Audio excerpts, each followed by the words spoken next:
में हमारे व्यास गद्दी पर विराजमान मुकेश महाराज पुष्करणा, ये अपने छोटे से जीवन काल में ही ये शिक्षा का ही प्रभाव है कि इन्होंने गांव में शिक्षा ग्रहण की और बाद में बाहर जाकर के वैदिक शिक्षा और सनातन धर्म की ये कथा करने का इन्होंने सहारा लिया।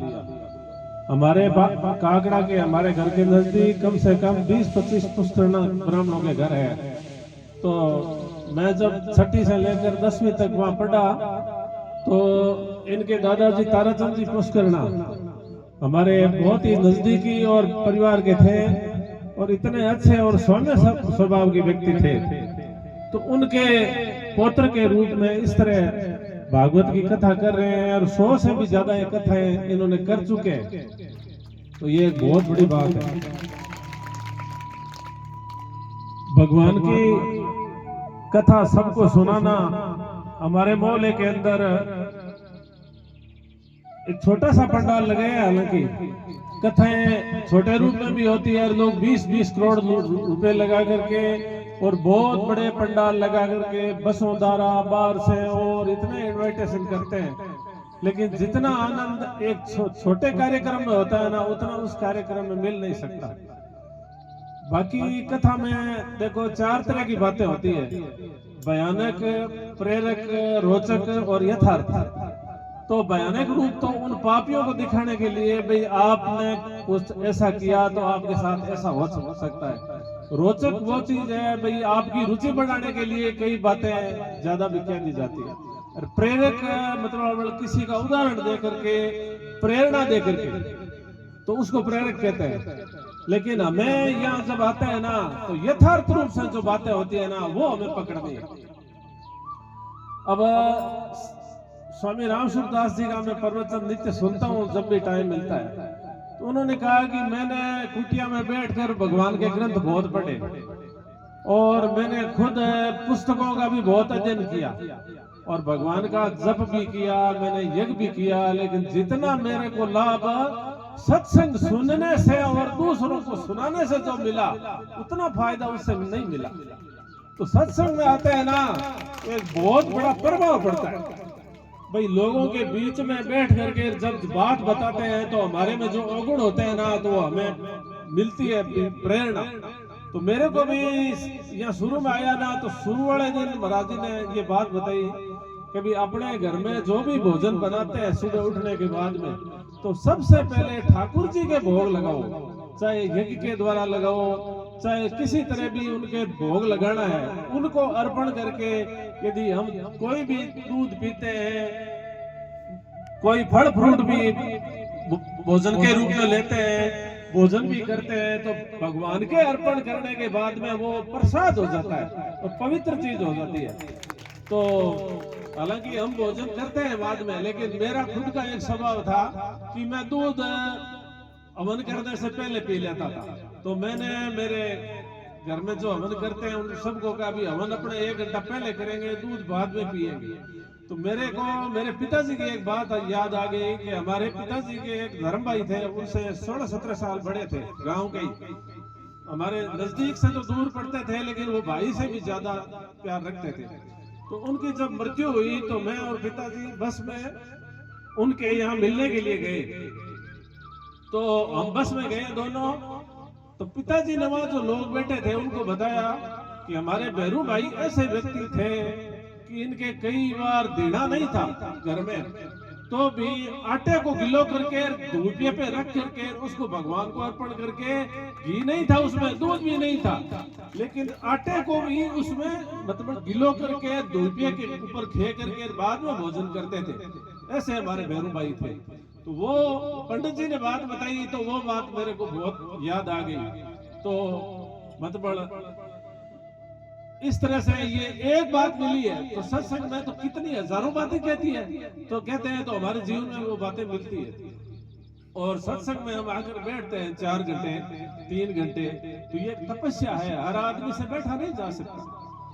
मतलब वो आधा घंटा बैठने के बाद में उठेगा, खड़ा होगा, जमाई लेगा, इधर उधर भागेगा, क्योंकि अभ्यास नहीं है। अभ्यास के बिना कुछ कर नहीं सकते।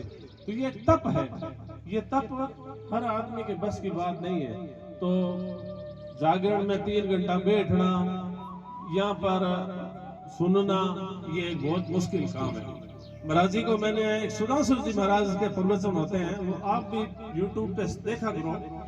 इतने अच्छे संत हैं कि वो कहते हैं कि मैं कभी भी कोई भी कहानी जब बताता हूँ ना, तो वो एकदम मेरे को 100% सत्य लगे, वही मैं कहता हूँ, दूसरे को किसी को कहता नहीं हूँ। तो उन्होंने कल महाराज जी ने बताई बात, तो उसमें इन्होंने एक बात को छोड़ दिया था।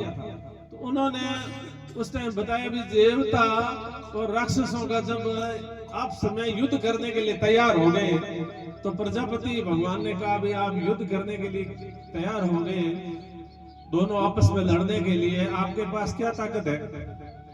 तो देवताओं ने कहा कि हमारी ताकत यह है कि हम हमारी ताकत से, हमारे पुण्य से स्वर्ग में रहते हैं, हम हमारे हमेशा ही स्वर्ग में रहने वाली व्यक्ति है, और ये जबरदस्ती स्वर्ग में रहने का प्रयास कर रहे हैं असुर लोग।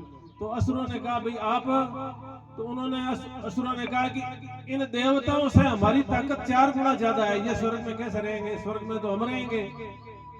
तो बोलो भाई, उन्होंने कहा तो क्या करोगे आप, क्या काम कर लोगे?